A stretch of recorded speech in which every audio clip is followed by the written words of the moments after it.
दोस्तों आज की इस वीडियो में हम लोग देखिए क्लास 10th के लिए बहुत इंपॉर्टेंट एक प्रश्न है, उसको यहाँ पे हम लोग हल करेंगे। ठीक है, और बोर्ड एग्जाम के लिए आपके लिए बहुत ही ज़्यादा इंपॉर्टेंट है क्योंकि हर बार ये पूछा जाता है। ठीक है, तो देखिए ये क्लास 10th मैथ का आंसर पेपर है।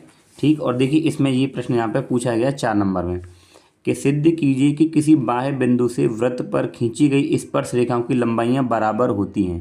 4 नंबर में ये आपको पूछा ही जाता है। ठीक है, तो चलिए इसको यहाँ पे हम लोग करते हैं। तो देखिए इस प्रश्न को मैंने यहाँ लिख दिया है कि सिद्ध कीजिए कि किसी बाह्य बिंदु से वृत्त पर खींची गई स्पर्श रेखाओं की लंबाइयाँ बराबर होती हैं। ठीक, तो सबसे पहले हम लोग क्या करना है, यहाँ पे जो डायग्राम है वो बना लेना है। ठीक है, तो यहाँ पे हम डायग्राम बनाते हैं।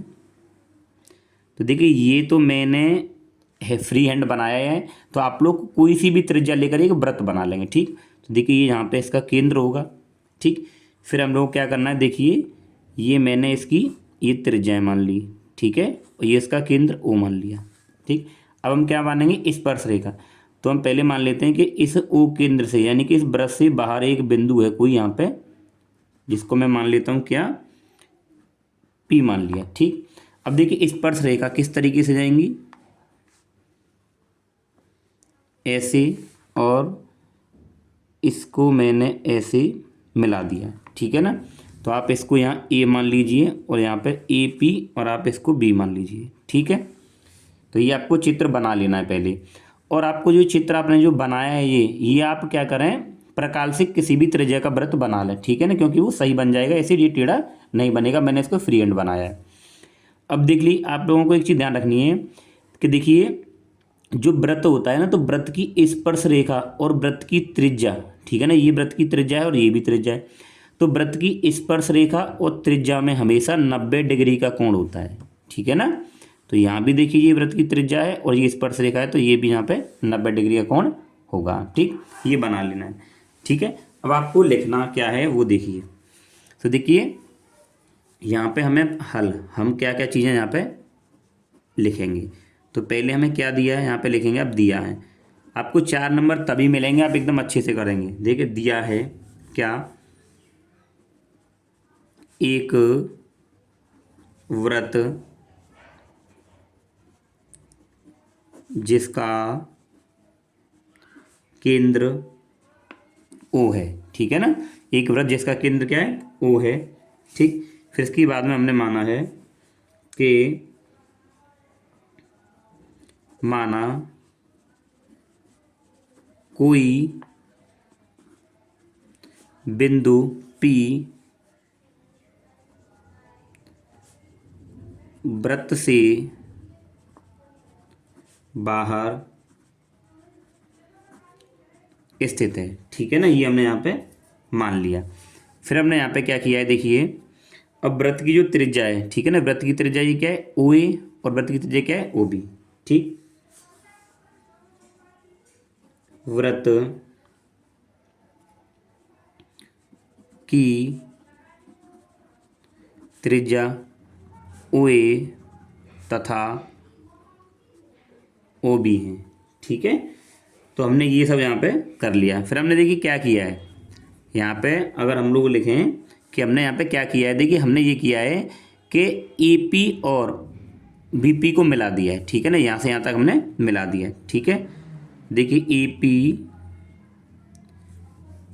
ए, आप इसको रहने दीजिए, कोई दिक्कत नहीं है यहाँ पे। ठीक है, अब हमें सिद्ध क्या करना है वो देख लेते हैं। ठीक है, सिद्ध करना है, तो हमें सिद्ध क्या करना है वो लिखेंगे।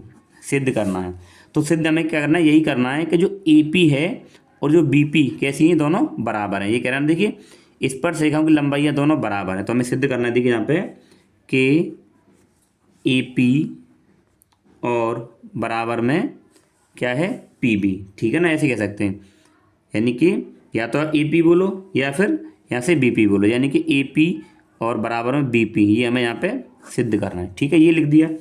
अब लिखेंगे उपपत्ति, उपपत्ति। ठीक है, तो देखिए कौन से त्रिभुज में हम लोग लेंगे कि त्रिभुज ए। एक और चीज़ करनी है हम लोगों को, यहाँ से इसको भी बीच में मिला देना है। ठीक है ना, यहाँ से यहाँ तक हम लोगों को इसको मिला देना है। ओ से पी को यहाँ पे मिला देना है, ठीक है। तो हम लोग यहाँ पे देखिए त्रिभुज ए पी ओ में, त्रिभुज ए पी ओ में, ठीक, त्रिभुज ए पी ओ तथा और त्रिभुज आपके पास में कौन सा ले लेंगे, देखिए पी और बी ओ में, ठीक है। ये हमने यहाँ पे ले लिया। अब देखिए इसमें हमें क्या करना है, आप ये देखिए इन दोनों त्रिभुजों में देखिए ओ ए और ओ बी त्रिज्याएँ हैं। तो देखिए यहाँ पे लिखेंगे ओ ए बराबर ओ बी, क्या है, वृत्त की त्रिज्याएँ हैं तो बराबर होंगी, त्रिज्याएँ दोनों कैसी हैं, बराबर हैं, ठीक। फिर इसके बाद में देखिए कोण P A O, P A ओ और बराबर है कोण किसके, ये P B O, P B O. अब दोनों कोण कैसे हैं, बराबर हैं। अब बराबर कैसे हैं, देखिए ये दोनों कैसे हैं, 90 डिग्री, कैसे 90 डिग्री, यानी कि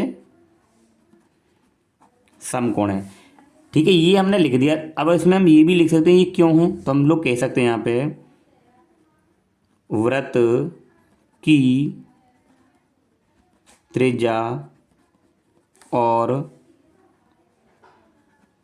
स्पर्श रेखा के बीच 90 अंश का कोण बनता है। आप लोग ये भी लिख सकते हो, ठीक है ना, मेन तो यही चीज़ है, तभी हमने 90 लिखा, आप ये भी लिख सकते हो, ठीक। अब इसके बाद में हम क्या करें, देखिए ओ पी, यहाँ पे देखिए आप ओ पी दोनों त्रिभुजों में आएगी, ओ पी इसमें भी आएगी इसमें भी आएगी। तो यहाँ पे हमारे पास में देखिए क्या है कि ओ पी बराबर क्या आपके पास में ओ पी। अब ये कैसी है, ओभेनिष्ठ है, कैसी है, ओभेनिष्ठ, यानी कि कॉमन है, ठीक है। इसके बाद में देखिए तो हम देखिए कह सकते हैं कि हमारे पास में इन दोनों त्रिभुजों में देखिए ये दोनों त्रिज्या यानी कि दो भुजा बराबर मिल गई, एक कोण मिल गया, फिर यहाँ पे एक भुजा और बराबर मिल गई। तो हम लोग कह सकते हैं कि त्रिभुज ए पी ओ और ये सर्वांग सम होगा आपके पास में त्रिभुज पी बी ओ, ठीक है ना। तो देखिए ये दोनों त्रिभुज जो हमने ऊपर लिए थे कैसे हो जाएंगे, सर्वांग सम हो जाएंगे। अब किस नियम से हो जाएंगे, RHS कसौटी से, कसौटी से, ठीक है। देखिए कहीं कहीं किसी ने जब इसको हल कराया है तो यहाँ पे क्या लिख दिया, SAS लिख दिया है। तो SAS नहीं लगेगा, वो एकदम गलत है। गलत क्यों है, क्योंकि देखिए जब भी हमें त्रिभुजों में क्या मिल जाए, कर्ण आ जाए, तो देखिए बीच में अगर हम देखें इस ऊपर वाले त्रिभुज के लिए भी ये कर्ण होगा, ठीक है ना, और 90 डिग्री का कोण भी बनता है।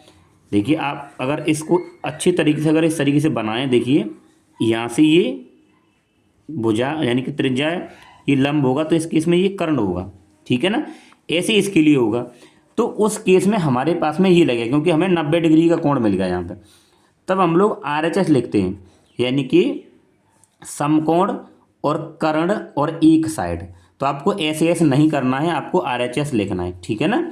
इस कसौटी से ये कैसे दोनों सर्वांग सम है, ठीक। फिर हम लोग क्या करेंगे, देखिए कि PA बराबर हमारे पास में क्या होगा, यानी कि PA कह दो आप AP कह दो, हम लोगों ने इसको AP लिया तो हम लोग कह देंगे यहाँ पे AP बराबर क्या होगा, BP, ठीक है ना, यानी कि AP बराबर क्या होगा, BP।